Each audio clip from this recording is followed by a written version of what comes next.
Welcome to Lift Your Future, a podcast that teaches you coping skills through stories, methods, and proven techniques to improve relationships and outcomes in your personal and professional life. I'm Nicole Winkler, a licensed therapist and executive coach. On this podcast, we'll share relatable life experiences designed to help you grow. I will provide easy, practical ways to develop thoughts, feelings, and behaviors to impact your life, both personally and professionally. My goal is simple: to help you lift your future. Hi, and welcome back to Lift Your Future. Today, we're going to talk about the stages of change. A lot of people think I make a change, I make a decision to make a change, and that's it. But there's actually 6 stages of change. And so I want to walk you through each of those. And I want you to be thinking about a change that you want to make in your life. So the very first stage of change is pre-contemplation. This is usually what we consider to be denial. We usually find out about this, that maybe we need to make a change because somebody else tells us about ourselves. Like, hey, you don't listen very well. What are you talking about? Yes, I do. So that's what pre-contemplation looks like. Somebody else is usually telling us that we need to make a change. Second of all, pre-contemplation is also a phase where there's not a problem. So why would I fix anything? Why would I change anything? This happens at work. This happens at school. This happens in relationships. I just use the example of you don't listen very well. Well, that's one that in my house, at least, we talk through that a lot with either my husband or my children. Hey, you're not listening very well. Yes, I am. Okay. How do you think you're listening very well? So that would be something where I'm telling somebody, this is what you need to change. Pre-contemplation. The next stage of change is contemplation. This is when I've realized that there's probably something I should work on, but I'm not there yet. Right. So an example of contemplation stage would be, I know that I should quit smoking. I know that I should quit drinking every night. I know that I should eat healthier. I know that'd be better for my body, but I don't really necessarily want to make a change about that yet. I see how it might benefit me, but I'm on the fence about it. It's not something I'm really bought into. So therefore, I'm not really going to do anything about it. Then the third stage of change is so the first stage of change is pre-contemplation. The second stage of change is contemplation, where I'm on the fence about it. The third stage of change is preparation. So in the preparation stage of change, the pros of making the change outweigh the cons of making the change. So I can see why it would benefit me. And I also really want to make this change. I've decided at this point, I'm going to go ahead and quit smoking. I'm going to go ahead and cut back my smoking. I'm going to cut back my alcohol use. I'm going to maybe put some boundaries up in a relationship that isn't serving me anymore. Perhaps I'm going to meal prep or make a plan for eating healthier or going to the gym and working out. Getting up earlier. Hey, I know that it would benefit me to get up earlier, but man, when my alarm goes off early in the morning, I hit snooze. I'm not getting up. It's way too early. Who gets up at 5 o'clock in the morning?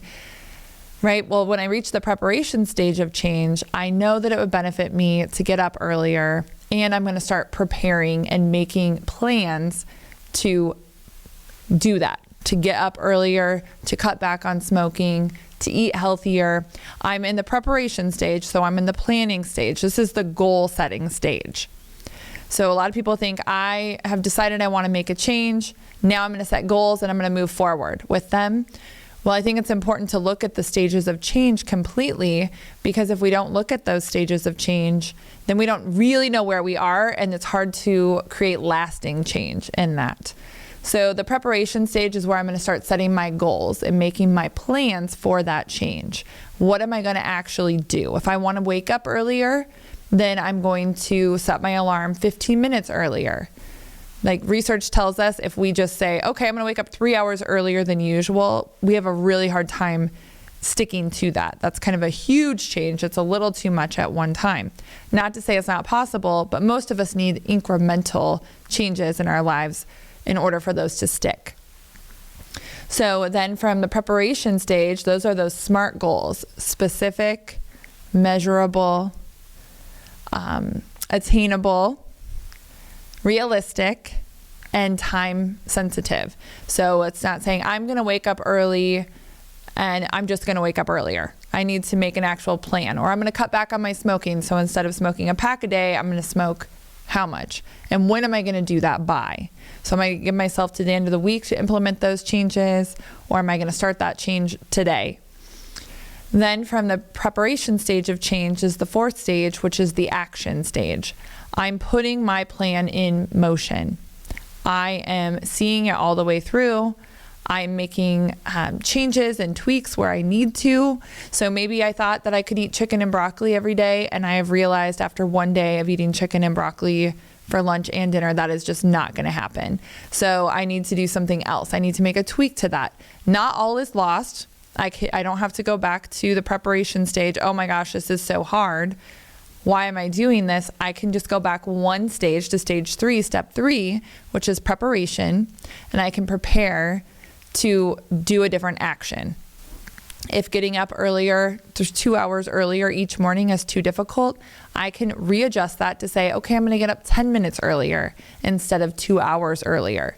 And so this week I'm going to focus on 10 minutes earlier. Next week I'm going to focus on 20 minutes earlier, and so on and so forth. The fifth stage of change is maintenance. So after I have gotten through pre-contemplation, which is I don't have a problem at all, what are you talking about? To the contemplation stage, which is, okay, I could see how making a change here would be beneficial for me. To the preparation stage, making a plan for that change and making those goals and setting those. And then the fourth stage is action, and I make actionable steps to do it. I'm doing it. The action stage is I'm actually doing it and making those changes. Maybe I need to go back to stage 3 and adjust a little bit, go forward into my action, test it out, see how it's working out. Then the next stage is maintenance. So once I have achieved the change, once I have quit smoking or cut back smoking, once I am getting up at the desirable time that I want to get up in the morning, once I have decided I want a new job, I'm applying for the new job, and I have applied for the new job, I'm interviewing. Those are all action phases, and then we go into maintenance. Now I've made the change, I'm eating healthier. Now I want to maintain that. So what do I need to do? I need to follow the plan. So stage 3 is always with us. We need to always go back to our plan. We need to adjust our plan when necessary. What we made a plan for 6 months ago, 1 month ago, may not fit what we're doing now. Once we hit that maintenance stage, maybe we need to go back and make some adjustments. So we are in the maintenance stage.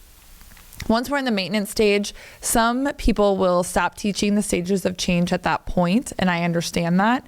I was taught the stages of change was 6 steps, and I think the 6th step is really actually critical and important.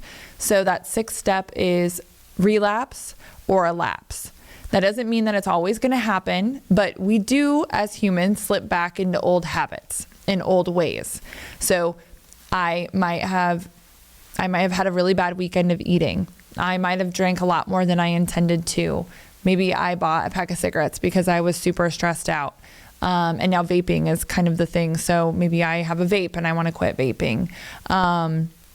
So a lapse is a one-time use or a one-time slip up.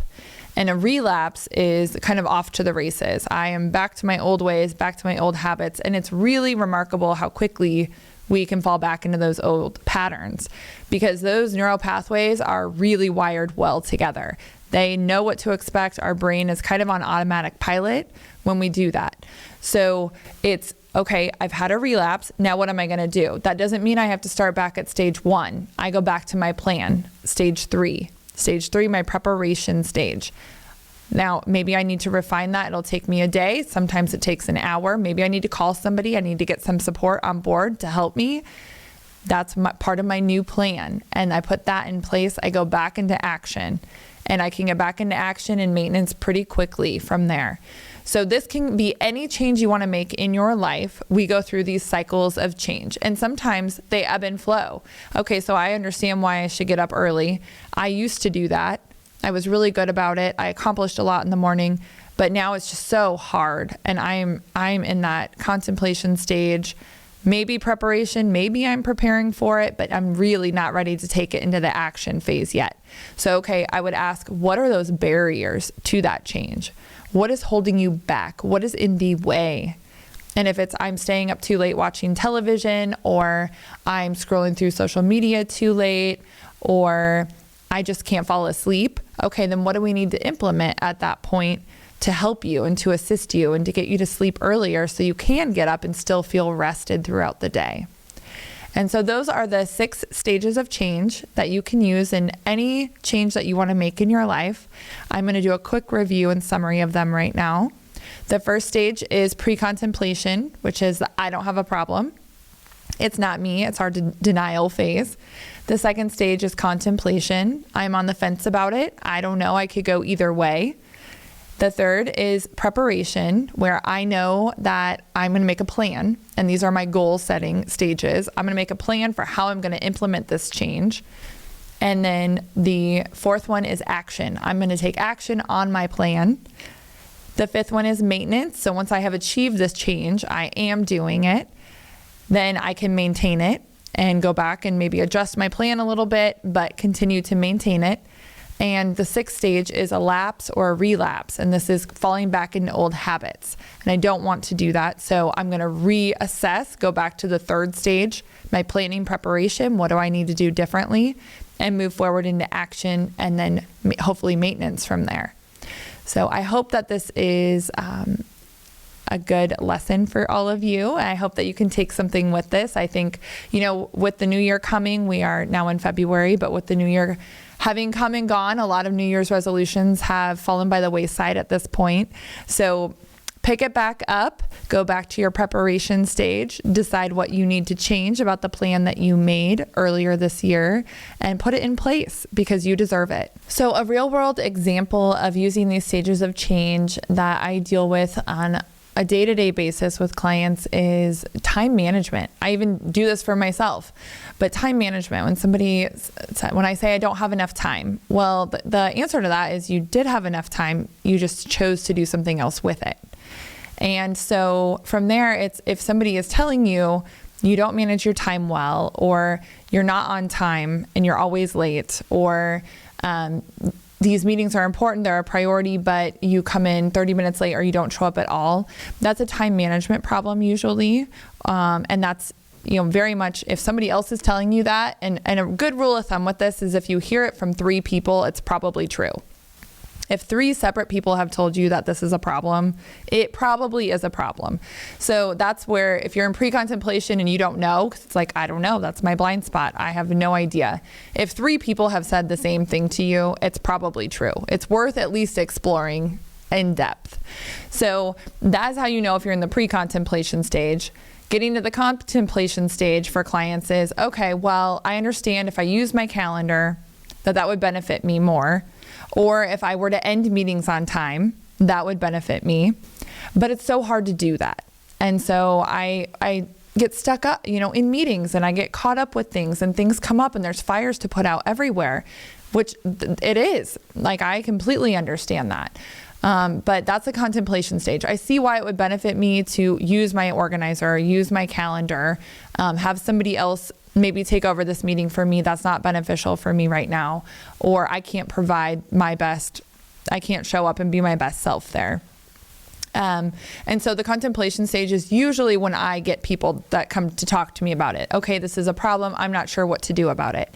So then we go into the preparation stage and we set a plan. We set goals and a plan. Okay, one of the things I love to do for time management for people is to every 15 minutes for 1 week, I have a spreadsheet that I send to them, and you can make your own if you want to, and you're listening to this and you struggle with time management. I send a spreadsheet, and every 15 minutes, I want to know what you did for those 15 minutes. So throughout the entire day, from the time you wake up to the time you go to bed, that is a really good representation of how we spend our time. And it also kind of focuses us to say, okay, what am I doing with this 15 minutes? Am I checking my phone? Am I engaged? Did I go over in that meeting? Is this a consistent problem that I'm going over in meetings and then they're running into each other? Or do I need to set up my schedule so I have 15 minutes in between each meeting that I schedule?